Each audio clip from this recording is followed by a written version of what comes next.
नमस्कार, the world tonight में आपका स्वागत है। मैं हूं आपके साथ दीपाली। बुलेटिन की शुरुआत करेंगे। सबसे पहले बात करेंगे बड़ी खबर की।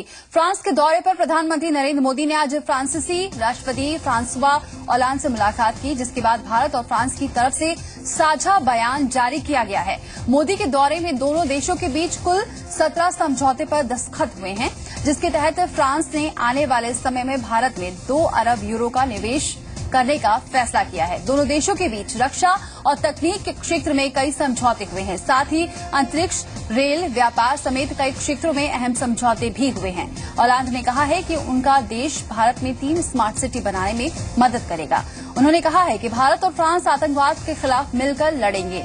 ओलांद ने यह भी कहा है कि फ्रांस सुरक्षा परिषद में भारत की स्थायी सदस्यता का समर्थन करेगा। वहीं साझा बयान में पीएम मोदी ने कहा कि फ्रांस भारत के घनिष्ठ मित्रों में से एक है। मोदी ने कहा कि फ्रांस हमेशा भारत के प्रति संवेदनशील रहा है और दोनों देशों में कई मायने में एक दूसरे से जुड़े हुए हैं। प्रधानमंत्री ने कहा कि तकनीकी क्षेत्र में फ्रांस हमारा विश्वसनीय साथी रहा है और चुनौतियों के समय फ्रांस भारत के साथ रहा है। पीएम मोदी ने कहा कि फ्रांस भारत को 36 राफेल एयरक्राफ्ट देगा और दोनों देशों के बीच एक नई दोस्ती की शुरुआत हुई है।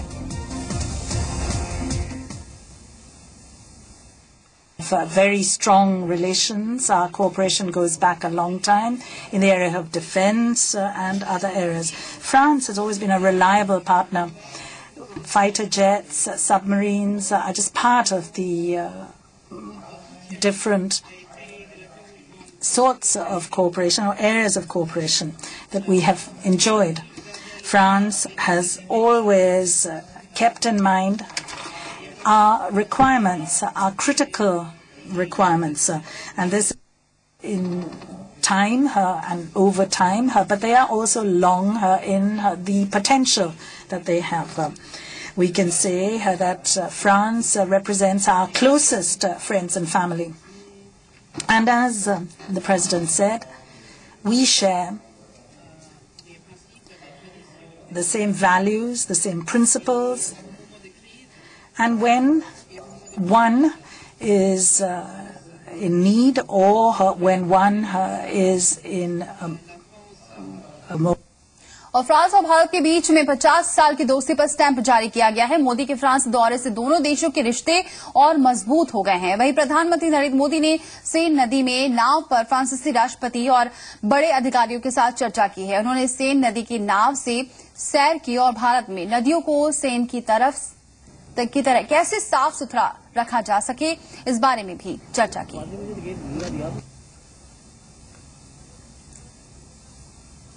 तो आज यहां पर एक स्टैंप जारी किया गया है। 50 साल की दोस्ती पर स्टैंप जारी किया गया है फ्रांस और भारत के बीच में। मोदी के फ्रांस दौरे से दोनों देशों के रिश्ते और मजबूत हो गए हैं। वहीं प्रधानमंत्री नरेंद्र मोदी ने सेन नदी में नाव पर फ्रांसीसी राष्ट्रपति और बड़े अधिकारियों के साथ भी चर्चा की है। उन्होंने सेन नदी की नाव से सैर की है और भारत में नदियों को सेन की तरह कैसे साफ सुथरा रखा जा सके, इन तमाम मुद्दों पर भी चर्चा की गई है।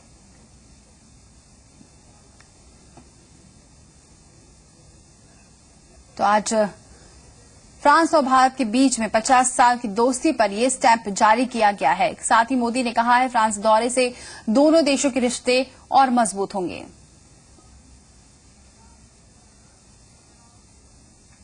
और चलिए अब देखते हैं दुनिया की 10 बड़ी खबरों के साथ फटाफट अंदाज में।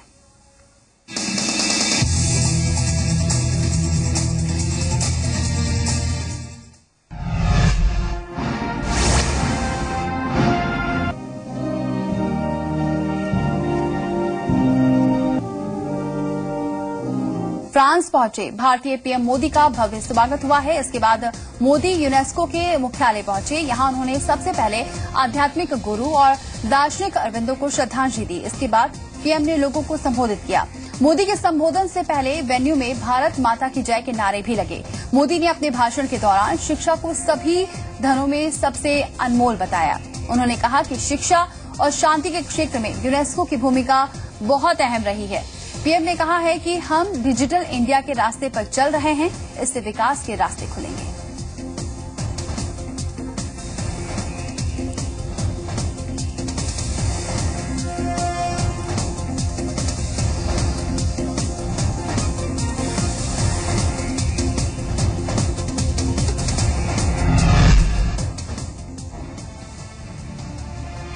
26/11 मुंबई हमलों के मास्टरमाइंड जकीउर रहमान लखवी की रिहाई पर पाकिस्तान ने भारत पर ही दोष मढ़ा है। पाकिस्तान के विदेश मंत्रालय ने कहा कि भारत ने लखवी के खिलाफ सबूत सौंपने में देरी की और इसके चलते लखवी की रिहाई हुई। वहीं पीएम मोदी ने लखवी की रिहाई पर कड़ा एतराज जताया है। ये अच्छी खबर नहीं है भारत के लिए, और लेकिन सारी दुनिया के लिए ये अच्छी खबर नहीं है। लखवी को आज पाकिस्तान की अडियाला जेल से दोपहर 1:15 पर रिहा किया गया था। लखवी को रिहा करने का आदेश लाहौर कोर्ट ने दिया था। इस फैसले को बीजेपी ने मुंबई हमले के पीड़ितों का अपमान बताया है। बार बार भारत के दबाव के कारण उनको जेल में रखा गया। हम अभी भी उम्मीद करते हैं पाकिस्तान इस विषय में गंभीरता दिखाते हुए उनको वापस जेल में धकेल देंगे। फ्रांस ने भी लखवी की रिहाई को गलत बताते हुए इस फैसले का विरोध किया है।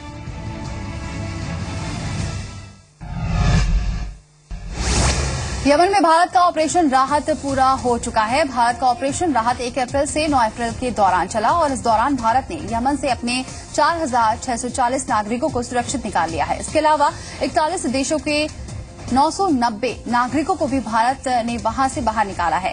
यमन से बचाए गए लोगों में से एक 5 दिन की प्री मैच्योर बच्ची भी है, जिसे सकुशल यमन से वापस लाया गया है। यमन के नागरिकों की सुरक्षित रिहाई के लिए खुद विदेश राज्य मंत्री वीके सिंह ने यमन में डटे रहे और आखिरी जत्थे के साथ वापस लौटे।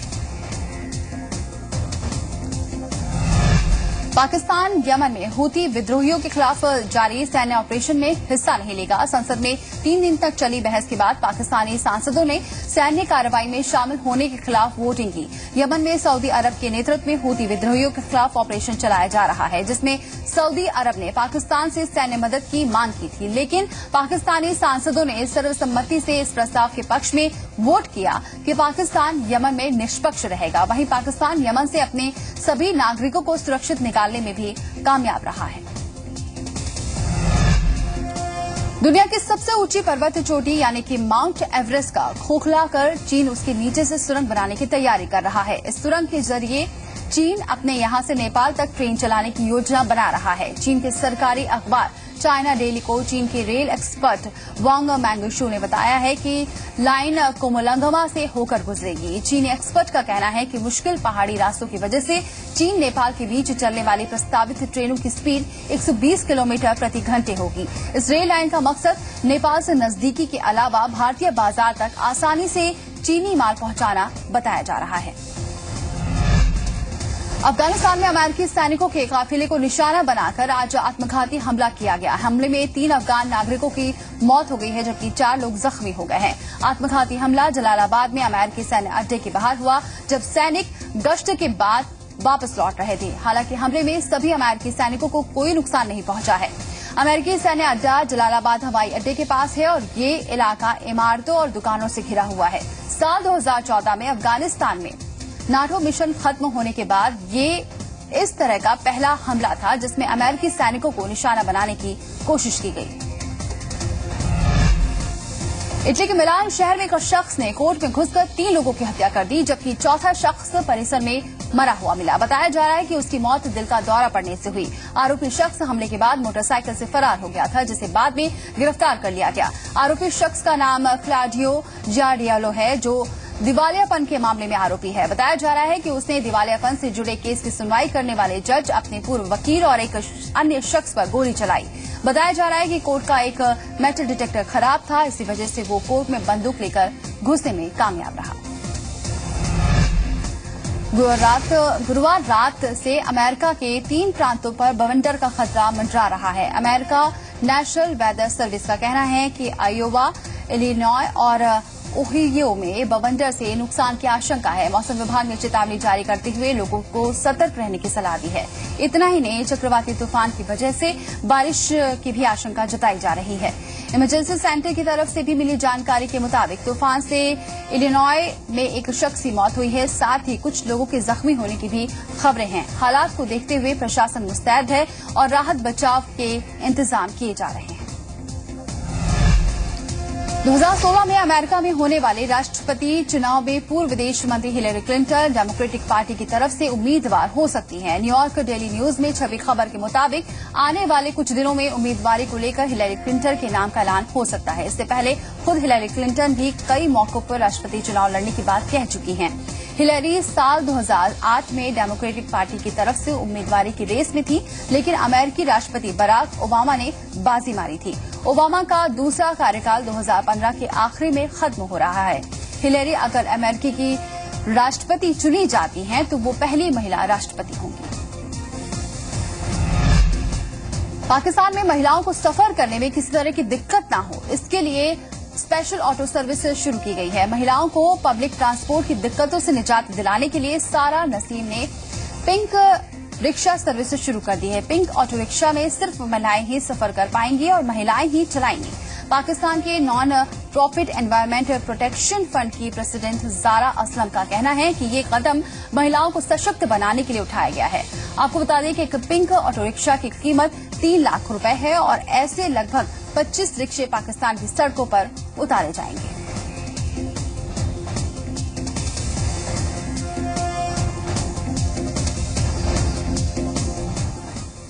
तो ये तो थी दुनिया की 10 बड़ी खबरें। आगे बढ़ते हैं और बात करते हैं यहां पर मुंबई के मुजरिम की रिहाई के लिए एक दिन पहले लाहौर हाईकोर्ट ने आदेश दिया था और आज आतंकी लखवी जेल से बाहर आ गया। मुंबई के गुनाहगार को किसी सुरक्षित जगह पर शिफ्ट किया गया है, लेकिन दुनिया जानती है कि कुछ दिन में ये आतंकी पाकिस्तान में खुलेआम घूमता नजर आएगा। प्रधानमंत्री नरेंद्र मोदी ने लखवी की रिहाई पर कड़ा ऐतराज जताया है, लेकिन पाकिस्तान का कहना है कि भारत ने सबूत सौंपने में देरी की, यानी एक तो चोरी और ऊपर से सीना चोरी। पाकिस्तान भले ही सबूतों और सच्चाई को झूठा साबित करे, लेकिन सच ये है कि मुंबई में मारे गए बेगुनाहों का कातिल अब पाकिस्तान की सड़कों पर खुलेआम घूमेगा। ज़कीउर रहमान लखवी को 6 साल के बाद अदियाला जेल से रिहा कर दिया गया और आतंक का चाचा आजाद हो गया। भारत ने बीते सालों में लखवी के खिलाफ कई सबूत पाकिस्तान को सौंपे, लेकिन वहां की सरकार ने सबूतों को कोर्ट में पेश करने लायक नहीं समझा। तभी तो लाहौर हाईकोर्ट को कहना पड़ा कि लखवी को कानूनी तौर पर हिरासत में रखना गलत है। लखवी की रिहाई की तस्वीरें ऐसी थी मानो पाकिस्तान में जश्न मनाया जा रहा हो। काले रंग की लैंड क्रूजर में लखवी को एक ऐसे ठिकाने पर ले जाया गया जहां परिंदा भी पर नहीं मार सकता। यानी कह सकते हैं कि पाकिस्तान जो चाहता था आखिरकार वही हुआ और अब आतंकवाद के खिलाफ पाकिस्तान की मंशा पर गंभीर सवाल उठने लाजमी है। ये पाकिस्तान सरकार की साजिश का हिस्सा है, जिसने अच्छे तरीके से कोर्ट में पैरवी नहीं की। सारे विश्व को पता है कि वो एक घोषित अपराधी और आतंकवादी है, उसका स्थान जेल में है। तो अगर लखवी के बारे में पाकिस्तान के ऊपर हमको दबाव डालना है तो सबसे पहले आपको मसरत आलम को अरेस्ट करनी पड़ेगी। पहले हाफिज मोहम्मद सईद को खुलेआम छोड़ दिया, अब मुंबई कांड का अभियुक्त जो लखवी है उसको छोड़ दिया। लखवी को पिछले साल दिसंबर में जमानत मिली थी, लेकिन तब भारत के दबाव में आकर पंजाब सरकार ने कानून व्यवस्था बनाए रखने के कानून के तहत लखवी की नजरबंदी को जारी रखने का फैसला किया था।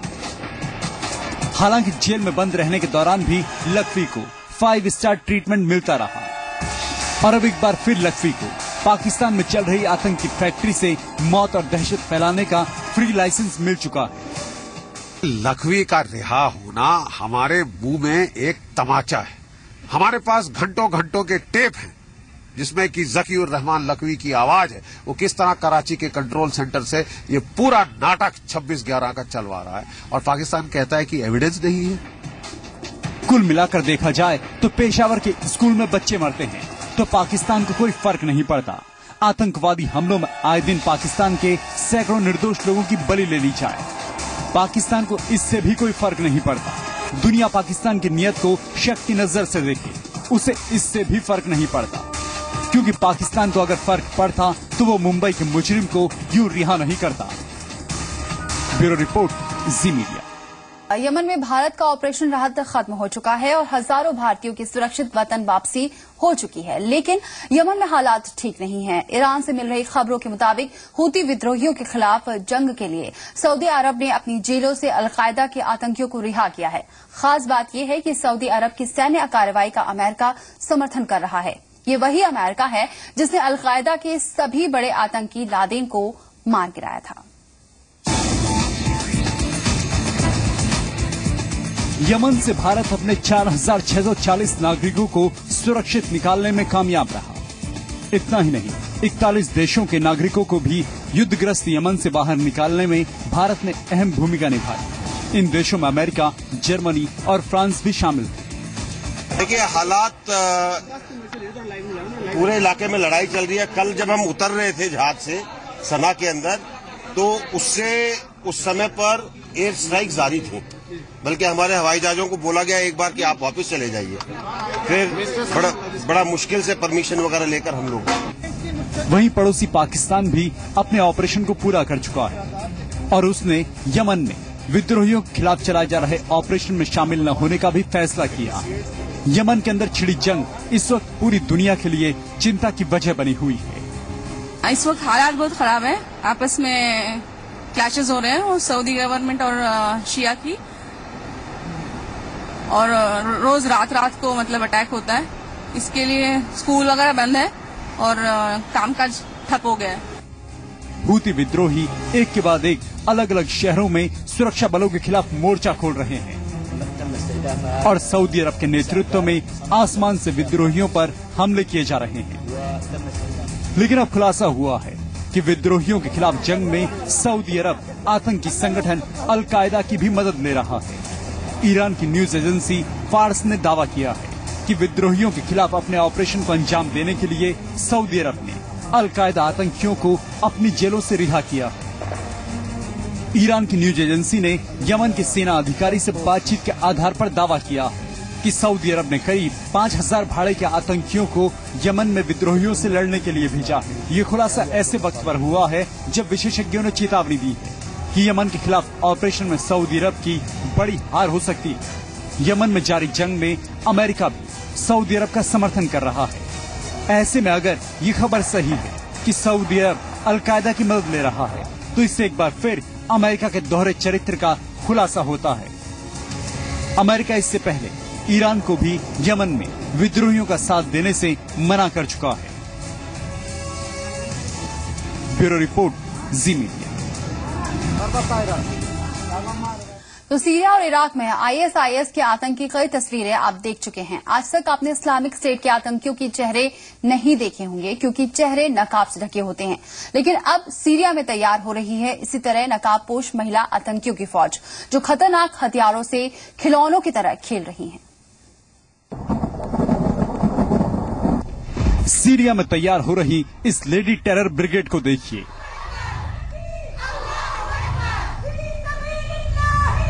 कैसे ये महिला आतंकी हथियार लहरा रही हैं।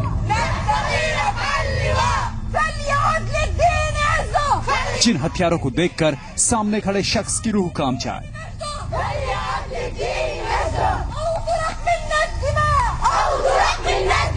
उन खतरनाक हथियारों से ये खिलौनों की तरह खेल रही हैं।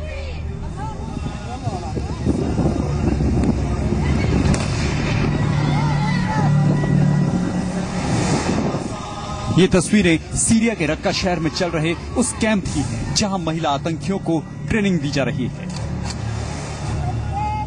इस कैंप में महिलाओं को AK-47 और असॉल्ट राइफल चलाना सिखाया जा रहा है।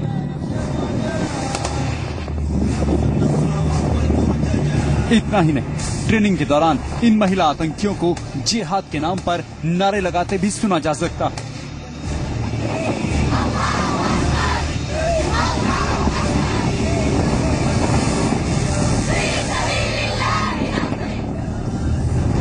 वीडियो में आप इन महिला आतंकियों को ट्रेंड तरीके से मशीन गन चलाते हुए भी देख सकते हैं, लेकिन खास बात यह है कि सभी महिला आतंकियों ने अपने चेहरे ढके हुए हैं।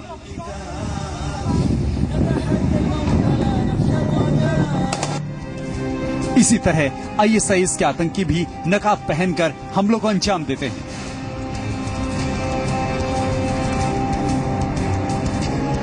लेडी टेरर ब्रिगेड की ये तस्वीरें वाकई में डरा देने वाली हैं। हालांकि अभी तक ये पता नहीं चल पाया है कि ये सभी महिला आतंकी कहां की रहने वाली हैं, क्योंकि अब तक दुनिया के कई देशों से युवा लड़ाके जाकर आईएसआईएस में शामिल हुए हैं, जिनमें महिलाएं भी शामिल हैं। लेकिन चिंता की बात यह है कि लगातार नेटवर्क बढ़ाता आईएसआईएस अब इन महिला आतंकियों के जरिए भी बड़े हमले को अंजाम दे सकता है। ब्यूरो रिपोर्ट, जी मीडिया। और चलिए अब आपको ले चलते हैं थाईलैंड, जहां एक एलिफेंट फेस्टिवल की रौनक देखने को मिल रही है। इन हाथियों के दीदार के लिए दुनिया भर से लोग यहां पहुंच रहे हैं।